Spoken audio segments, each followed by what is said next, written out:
Hello friends, कैसे हैं आप सभी। उम्मीद करते हैं सभी लोग व्यस्त होंगे आपकी अपनी पढ़ाई में। आप सभी से हम हमारी सीरीज़ का ये लेक्चर आने में थोड़ा लेट हुआ, उस सभी के लिए दिल से माफ़ी मांगते हैं। और अब हमारी सीरीज़ ऐसे निरंतर चलती रहेगी, तो मैं आपसे रिक्वेस्ट करती हूँ कि आप हमारी सीरीज़ के सारे वीडियोस देखें, अंत तक देखें, पूरे वीडियोस देखें और उससे कुछ न कुछ सीख कर हासिल करें।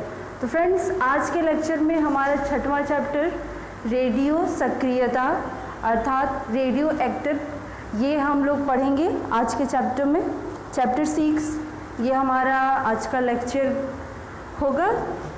तो चलिए देखते हैं रेडियो एक्टिव या रेडियो सक्रियता क्या है। सबसे पहले इसके बारे में बताया किसने, क्या ये सिद्धांत या रेडियो सक्रियता होती क्या है, ये किसने बताया। तो इसको बताया फ्रांसीसी वैज्ञानिक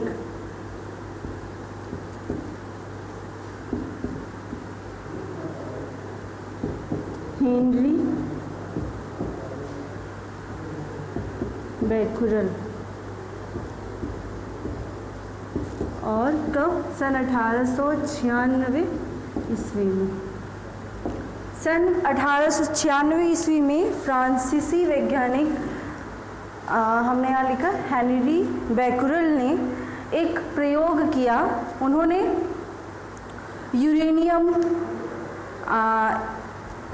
यूरेनियम अयस्क लिया और वहाँ ब्लैक पेपर, यूरेनियम का अयस्क उन्होंने लिया, ब्लैक पेपर लिया और फोटोग्राफिक प्लेट लिया। क्या क्या लिया उन्होंने? ब्लैक पेपर,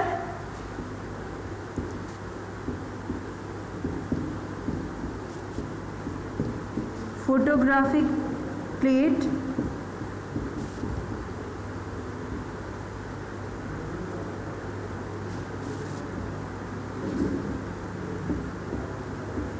और यूरेनियम अयस्क।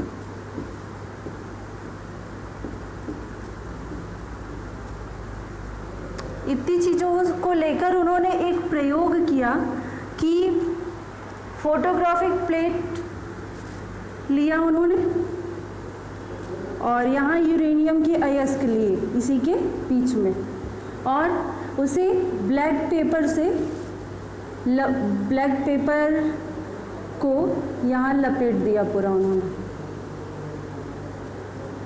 फोटोग्राफिक प्लेट लिया, फोटोग्राफिक प्लेट पर ही यूरेनियम के कुछ अयस्क लिया और ब्लैक पेपर को पूरी तरह से लपेट दिया और कुछ दिनों के लिए उन्होंने इसे ऐसे ही रख दिया। कुछ दिनों बाद जब उन्होंने इसे देखा तो उन्हें ये जो फोटोग्राफिक प्लेट थी वो पूरी तरह खराब मिली। ये तो प्रयोग था, इससे उन्होंने निष्कर्ष निकाला कि फोटोग्राफिक प्लेट से या इस प्रक्रिया में ऐसी कोई ना कोई किरणें अवश्य निकली हैं, प्रवाहित हुई हैं, जिन्होंने खराब होने का या फोटोग्राफिक प्लेट के बिगड़ने का कारण बने हैं। तो वो कौन सी किरणें थे, इसके बारे में उन्होंने आगे प्रयास किया, बताया। तो यही प्रयोग था कि उन्होंने फोटोग्राफिक प्लेट को ब्लैक पेपर से पूरी तरह ढक दिया, जिस पर यूरेनियम अयस्क की कुछ मात्रा थी, और कुछ दिनों बाद ये फोटोग्राफिक प्लेट पूरी तरह खराब हो जाता है और इससे वो निष्कर्ष निकालते हैं कि जरूर कोई ना कोई अदृश्य किरणें यहाँ से प्रवाहित हुई हैं जिसकी वजह से ये खराब हुआ है। और यही किरणों को उन्होंने इन अदृश्य किरणों के कारण या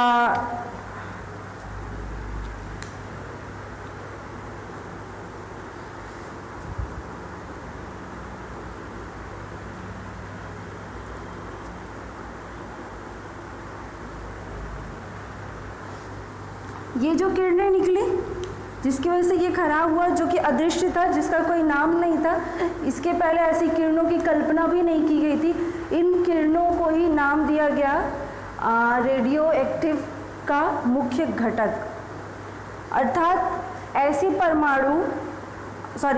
तत्वों के परमाणु जिनसे ऐसे अदृश्य किरणें प्रवाहित हुई या स्रावित हुई जिन्होंने फोटोग्राफिक प्लेट को प्रभावित कर दिया या खराब कर दिया और गैसों को आयनित कर दिया, उन तत्वों को ही उन्होंने कहा रेडियो एक्टिव तत्व, अर्थात रेडियो एक्टिव तत्व। और ये जो घटना हुई कि उन किरणों के कारण फोटोग्राफिक प्लेट खराब हो रही है या प्रभावित हो रही है, गैसों का आयनन हो जा रहा है, तो ये पूरी घटना कहलाई रेडियो एक्टिवता अर्थात रेडियो सक्रियता, और इसी को एक और उपनाम देते हैं रेडियो धर्मिता।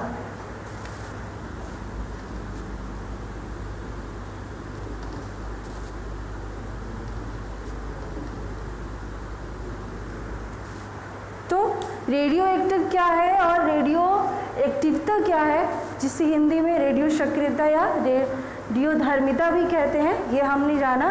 तो इसके बारे में किन्होंने बताया था? हेनरी बेकुरेल ने, जो कि फ्रांसीसी वैज्ञानिक थे, सन 1896 ईस्वी में। तो यहाँ तक का निष्कर्ष निकला कि यूरेनियम एक ऐसा तत्व है जिसके परमाणु से ऐसी अदृश्य किरणें निकलती हैं जो कि फोटोग्राफिक प्लेट को खराब करती हैं या उन्हें प्रभावित करती हैं। अर्थात यूरेनियम कैसा तत्व है? यूरेनियम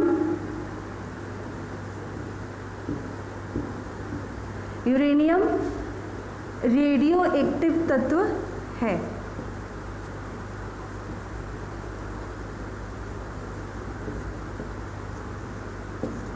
और ये कैसी घटना प्रदर्शित करता है? रेडियो सक्रियता। इसके बाद फ्रांसीसी जो वैज्ञानिक थे हेनरी बेकुरेल, ये मैडम क्यूरी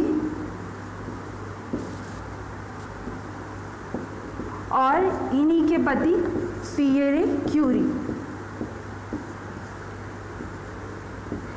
इनसे मिले और अपनी इस शोध को और आगे उन्होंने बढ़ाया, निरंतर प्रयासरत रहे। अपनी शोध को करते करते इन्होंने ऐसे और तत्वों के बारे में जाना या खोजा जो कि रेडियो एक्टिव तत्व थे। इसी तरह मैडम क्यूरी ने रेडियम नामक रेडियो एक्टिव तत्व की खोज की थी। तो फ्रेंड्स, ये क्वेश्चन बहुत ही पॉपुलर है कि रेडियम की खोज किसने की थी? तो मैडम क्यूरी ने। और पियरे क्यूरी ने किसकी खोज की? पोलोनियम के, जो कि रेडियो एक्टिव तत्व है। तो आपने आज सबसे पहले रेडियो एक्टिवता के बारे में हेनरी बेकुरेल ने बताया, और यूरेनियम रेडियो एक्टिव तत्व ये भी हेनरी बेकुरेल ने बताया। इसके बाद इनके साथ मिलकर उन्होंने अपने शोध आगे बढ़ाया, और इसी क्रम में इन्होंने रेडियम की और पियरे जी ने पोलोनियम नामक रेडियो एक्टिव तत्व की खोज की। इन्होंने 1897 और इन्होंने 1898 ईस्वी में। इसीलिए फ्रेंड्स, ये चूँकि तीनों ने वैज्ञानिक क्षेत्र में महत्वपूर्ण शोध कार्य किया था, तो इन तीन लोगों को एक साथ ही, अर्थात Henri Becquerel, madam Curie, Pierre Curie, इन तीनों को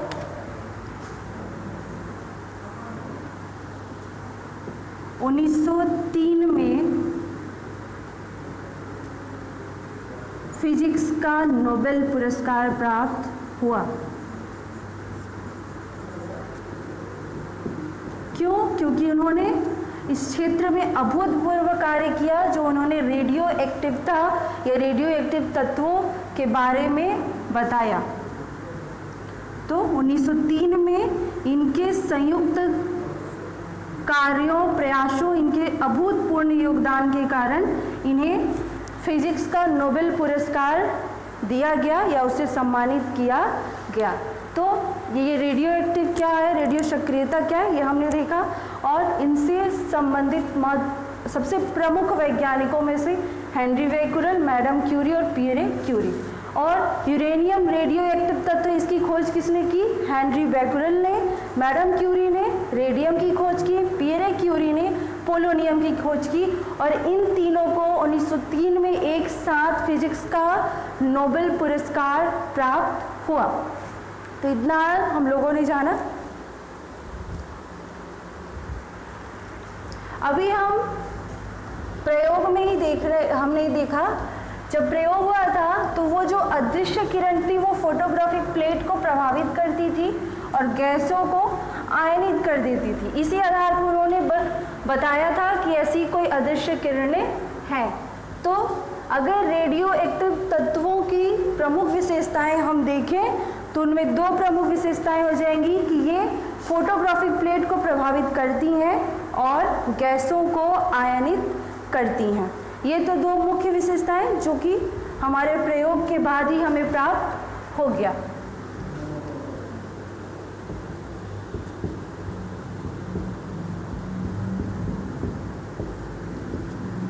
तो पहला फोटोग्राफिक प्लेट,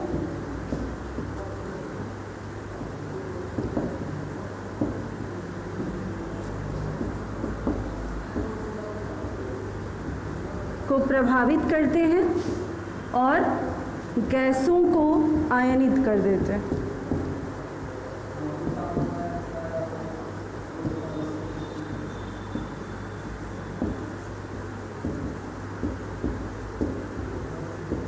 इसकी तीसरी मुख्य विशेषता है कि रेडियो एक्टिवता परमाणुओं का गुण है। ये तो हमने देखा कि ये परमाणुओं का ही गुण है, लेकिन परमाणु में भी फ्रेंड, परमाणु संरचना में हमने देखा कि इनके नाभिक में नाभिक होता है, कक्षाएं होती हैं, उप कक्षाएं होती हैं।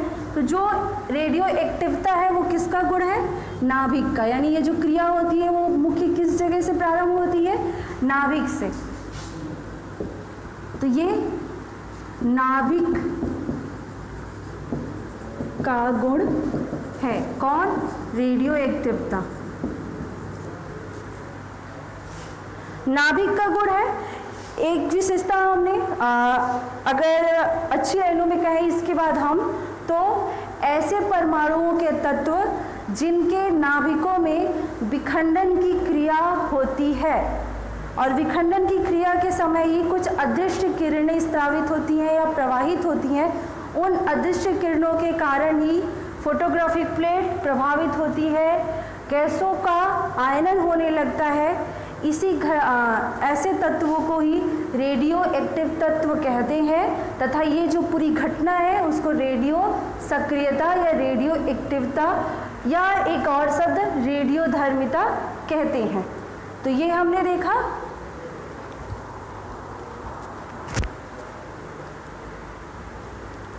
कुछ और उदाहरण लें अगर रेडियो एक्टिव तत्वों की, तो हमने अभी देखा है कि 3 का तो खोज ही हुआ रिसर्च के दौरान। एक और है थोरियम, ये भी महत्वपूर्ण रेडियो एक्टिव तत्व है। इसी प्रकार और भी सारे तत्व, जैसे कि आवर्त सारणी में हम कहते हैं तत्वों को स्थान दिया गया है, तो परमाणु क्रमांक 83 के बाद जितने भी तत्व आवर्त सारणी में रखे गए हैं या जितने तत्वों को स्थान आवर्त सारणी में मिला है परमाणु क्रमांक 83 के बाद, वो सभी तत्व कैसे हैं? रेडियो एक्टिव तत्व हैं। अर्थात इन सभी तत्वों में नाभिकीय विखंडन की क्रिया होती है।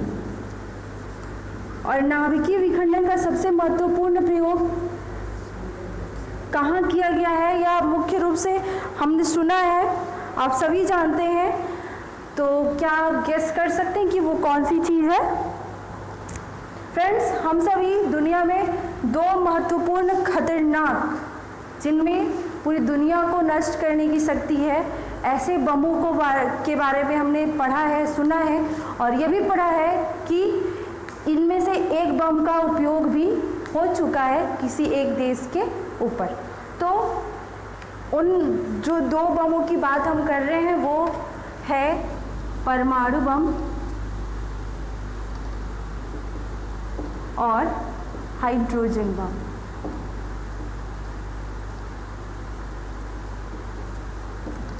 ये जो बम तैयार किए गए हैं ये परमाणुओं के नाभिक के गुणों के कारण ही हुए हैं। दो अलग अलग नाभिकों की क्रियाएं हैं। एक जैसे कि हम पढ़ रहे हैं अभी नाभिकीय विखंडन, हमने पढ़ा कि उनमें विघटन होने का गुण है कुछ तत्वों के परमाणुओं में, और ये इनसे जो किरणें निकलती है उससे घटनाएं जो होती है, अभी हमने रेडियोएक्टिविटी देखा। तो परमाणु बम नाभिकीय विखंडन की क्रिया के फलस्वरूप बनने वाला खतरनाक बम है, और ये नाभिकीय संलयन की क्रिया के। तो ये तो नाभिकीय विखंडन संलयन ये आगे के चैप्टरों में हम पढ़ेंगे।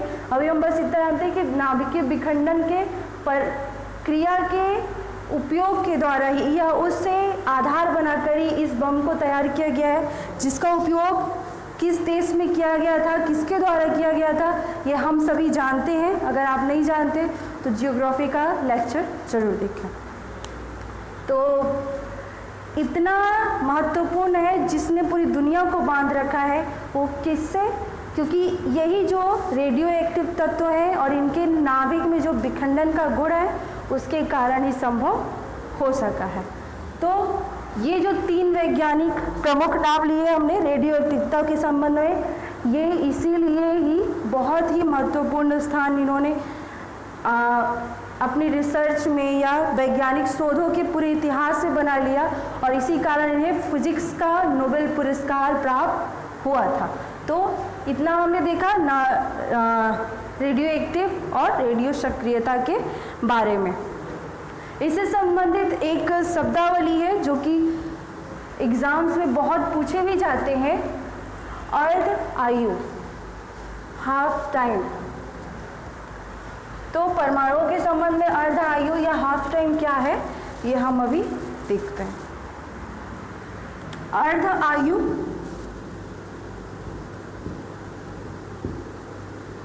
इसका सिंबल होता है T and half, time and half. तो ये क्या है?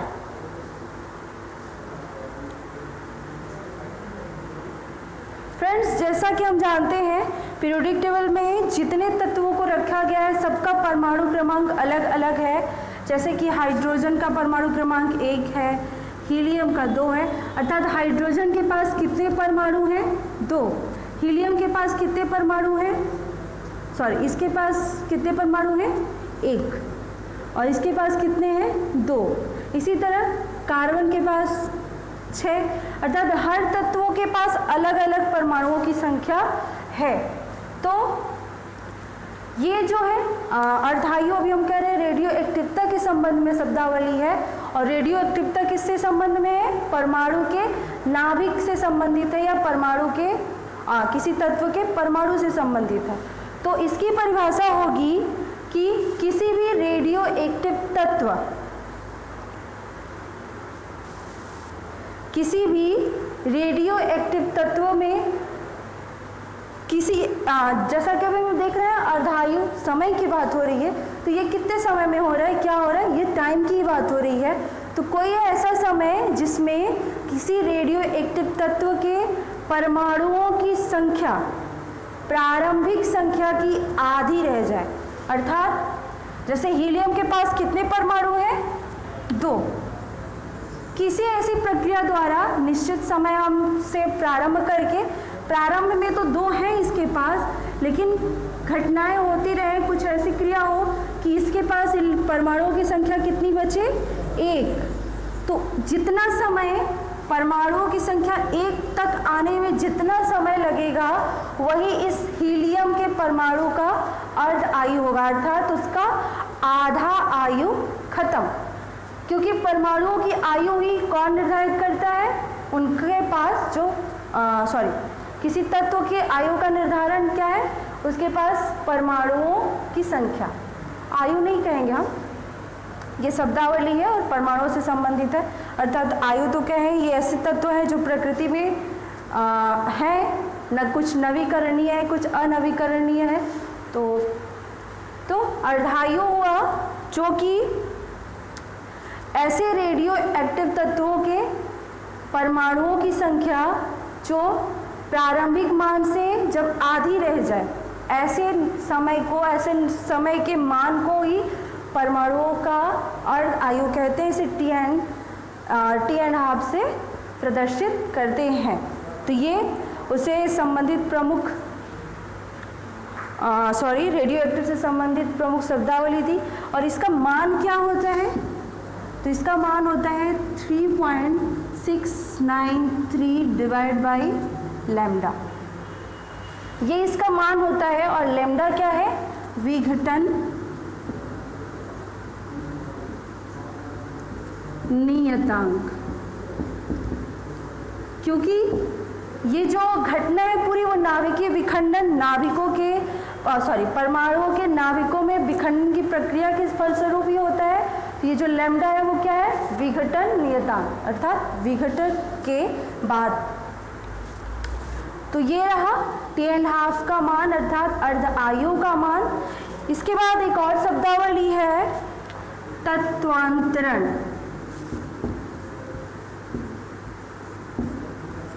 तत्वांतरण, ट्रांसम्यूटेशन।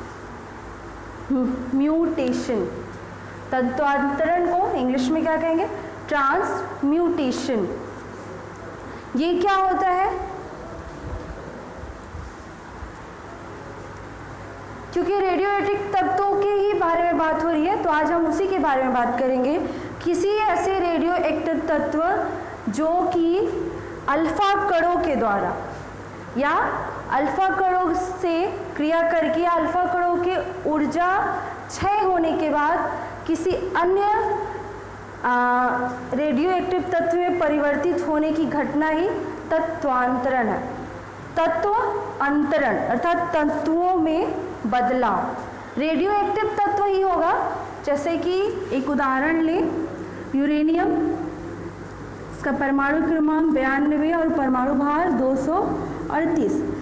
अल्फा कणों के ऊर्जा क्षय से अर्थात अल्फा किरणों की क्रिया होगी इनसे। इसके बाद अल्फा कणों के या अल्फा किरणों के ऊर्जा क्षय के बाद किसी दूसरे नाभिकीय या रेडियो एक्टिव तत्वों में परिवर्तित होने की घटना ही तत्वांतरण है। तो ये तत्व लिया था हमने जो कि रेडियो एक्टिव तत्व है, ये परिवर्तित होकर अब क्या हो जाता है? तो परमाणु क्रमांक में कितने की कमी हो गई? 2। और परमाणु भार में भी 4 की कमी हो गई। तो ये पूरी प्रक्रिया क्या कहलाई? तत्वांतरण। इसमें क्या हुआ? ये यूरेनियम था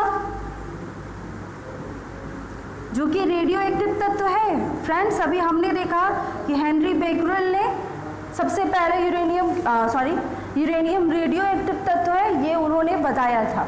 और अब ये कौन सा तत्व हमें प्राप्त हो गया है? थोरियम, जो कि ये भी रेडियो एक्टिव तत्व है, अभी हमने देखा था। तो एक रेडियो एक्टिव तत्व अल्फा किरणों के ऊर्जा क्षय से दूसरे में बदल जाए, यूरेनियम से थोरियम हो गया, हो सकता है थोरियम के बाद किसी और में बदले, तो ये पूरी प्रक्रिया क्या कहलाती है? तत्वांतरण, तत्वों का अंतर अर्थात तत्वों के अदला बदली। तो इस प्रक्रिया को क्या कहेंगे? तत्वांतरण। इसके बारे में ये क्रिया सिद्धांत के बारे में बताने वाले कौन थे? तो इनके बारे में थे सोडी और फिजान।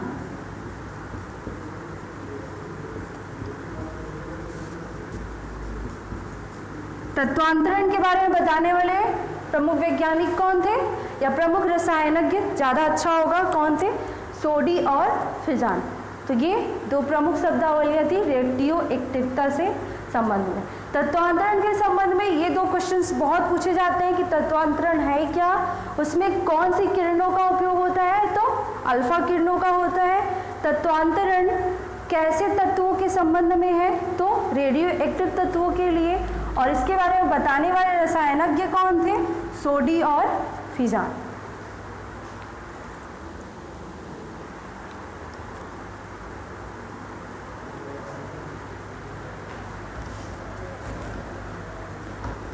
फ्रेंड्स, रेडियो एक्टिव तत्वों जो कि इतना दीर्घ रूप में है, रसायन का महत्वपूर्ण भाग है केमिस्ट्री का, तो इसकी कुछ यूनिट्स होंगी। हम सभी जानते हैं कि केमिस्ट्री में प्रत्येक तत्व, केमिस्ट्री या फिजिक्स में, साइंस में कहें जनरली, हर एक मात्रक की कुछ न कुछ इकाई होती है, क्योंकि रेडियो एक्टिवता नाभिकीय विखंडन की मापक इकाई है। वो बताता है कि किस परमाणु में नाभिकीय विखंडन का गुण है। जो रेडियो एक्टिव तत्व है उसमें नाभिकीय विखंडन का गुण भी है। तो इसकी इकाई क्या होगी, इसकी यूनिट क्या होगी? तो फ्रेंड्स, रेडियो एक्टिव की यूनिट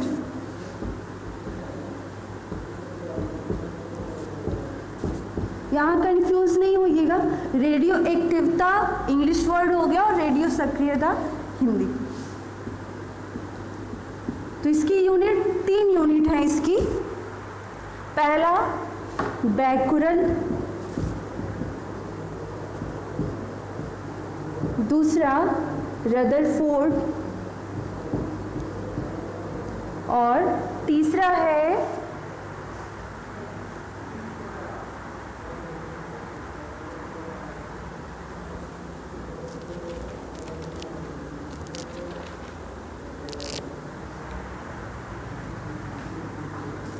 क्यूरी। ये तीनों ही रेडियो एक्टिवता के संबंध से संबंधित वैज्ञानिक है या रसायनज्ञ है। तो इन 3 के नाम पर यूनिट इनका रेडियो एक्टिवता का निर्धारण किया गया है। इन तीनों का मान क्या है फ्रेंड्स? रेडियो एक्टिवता को एमिशन में व्यक्त किया जाता है। तो बैकुरल का जो मात्रक है या यूनिट है, उसका मान क्या है? 1 एमिशन अपॉन बाई सेकेंड, अर्थात 1 एमिशन प्रति सेकेंड। रदरफोर्ड का जो रदरफोर्ड यूनिट है उसका मान क्या है? 6 एमिशन पर सेकेंड, 10⁶ एमिशन पर सेकेंड। और इसी प्रकार क्यूरी यूनिट का मान क्या होगा? तो इसका मान है 3.62 × 10⁻10 पर सेकेंड। तो ये 3 यूनिट है और इन तीनों के ये मान है और ये परीक्षा में बहुत ही महत्वपूर्ण है, इनसे प्रश्न पूछे जाते हैं।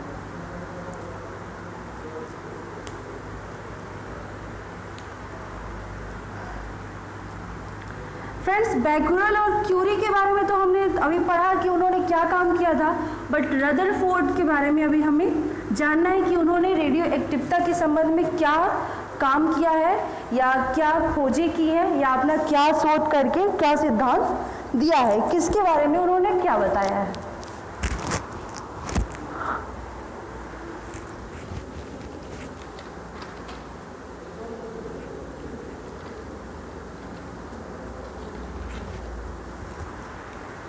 तो इसके लिए सबसे पहले हम अभी जानेंगे रदरफोर्ड प्रयोग के बारे में कि इन्होंने क्या प्रयोग किया था।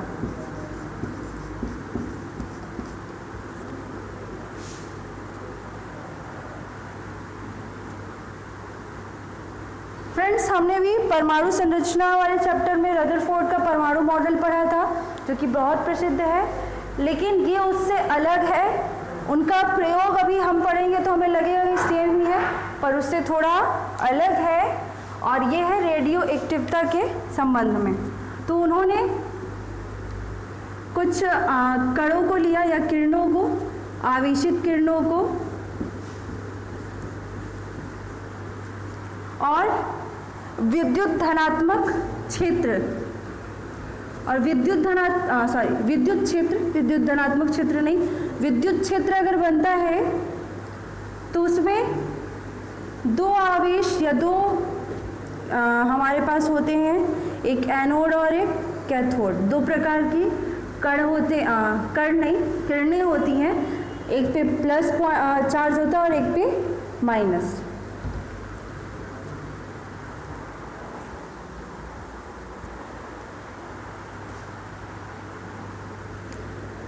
प्लस वाला एनोड और माइनस चार्ज वाला कैथोड।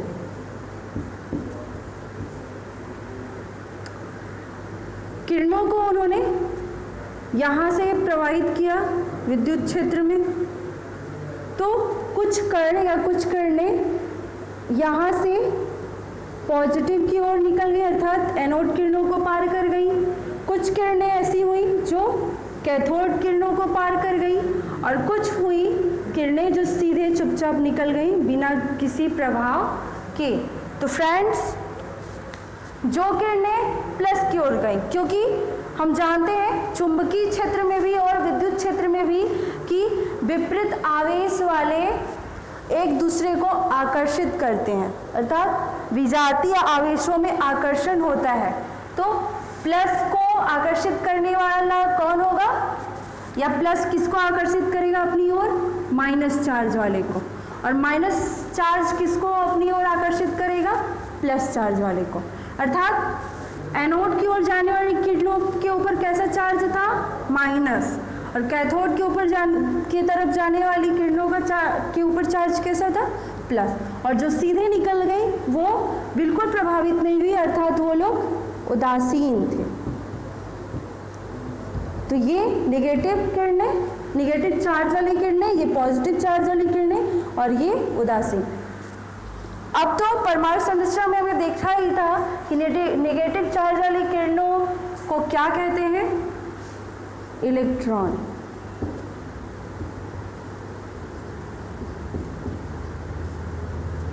और प्लस चार्ज वाली किरणों को प्रोटॉन। ये तो परमाणु संरचना में हमने पढ़ा था, लेकिन रदरफोर्ड ने अपने प्रयोग में जब ऐसा किया तो उन्होंने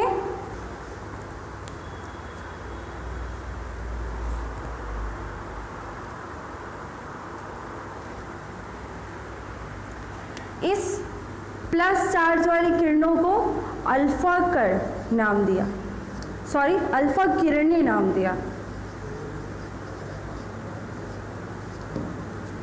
और नेगेटिव चार्ज वाले को बीटा किरणें।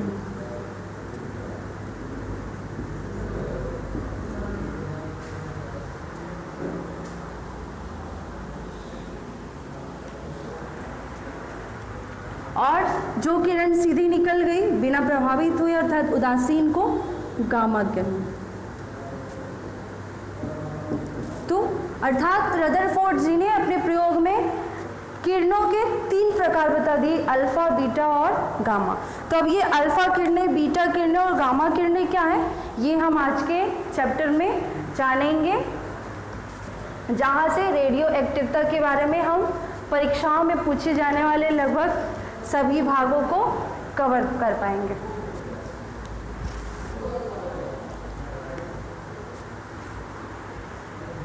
तो अल्फा किरणें, बीटा किरणें और गामा किरणें।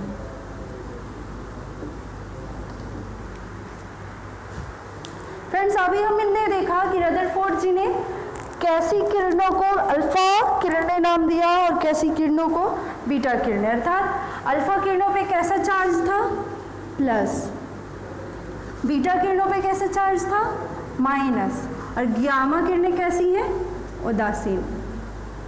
तो पहला डिफरेंस तो हमें यही से मिला कि अल्फा किरणें धन आवेशित होती हैं, बीटा किरणें ऋण आवेशित होती हैं और गामा किरणें उदासीन होती हैं। अर्थात प्रोटॉन, न्यूट्रॉन इलेक्ट्रॉन और ये न्यूट्रॉन, इनका वेग,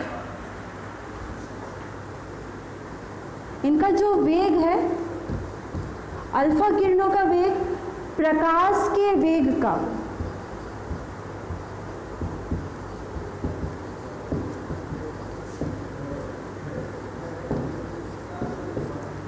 1/10वां भाग है। अर्थात प्रकाश का जो वेग है उसके वेग का 1/10वां भाग ये वेग है कैसी किरणों का, अल्फा किरणों का।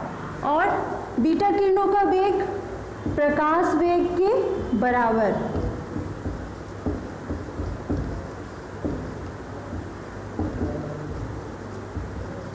इसी प्रकार गामा किरणों का वेग भी प्रकाश वेग के बराबर है।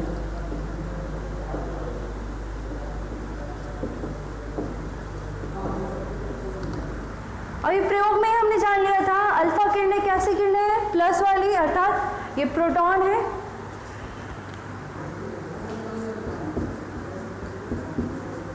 माइनस चार्ज वाली इलेक्ट्रॉन है।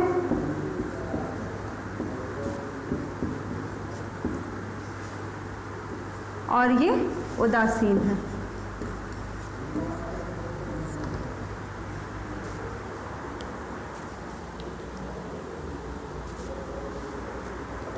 जैसा कि फ्रेंड्स हम अभी रेडियो एक्टिविटी के बारे में ही देख रहे हैं और उन्हीं के फिर रदरफोर्ड प्रयोग के अंदर हम घुसे हैं, तो ये ऐसे तत्वों के बारे में है जो फोटोग्राफिक प्लेट को प्रभावित करते हैं। तो अल्फा किरणें प्रभावित करके क्या करती हैं, उन्हें पूरी तरह काला कर देते हैं। अल्फा किरणें किसी परमाणु जो कि रेडियो एक्टिव है और उनमें अल्फा किरणें जो है वो फोटोग्राफिक प्लेट को प्रभावित करती हैं और प्रभावित ऐसा करती हैं कि उसे पूरी तरह काला कर देती हैं। बीटा किरणें इसकी तुलना में कम काला करती हैं और जो गामा किरणें हैं वो बहुत कम काला करती हैं, बिल्कुल न के बराबर।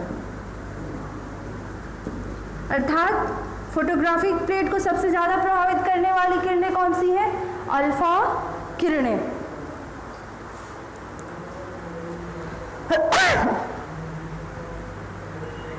एक और अल्फा किरणों में आयन उपस्थित होता है और कौन सा आयन होता है, हीलियम आयन।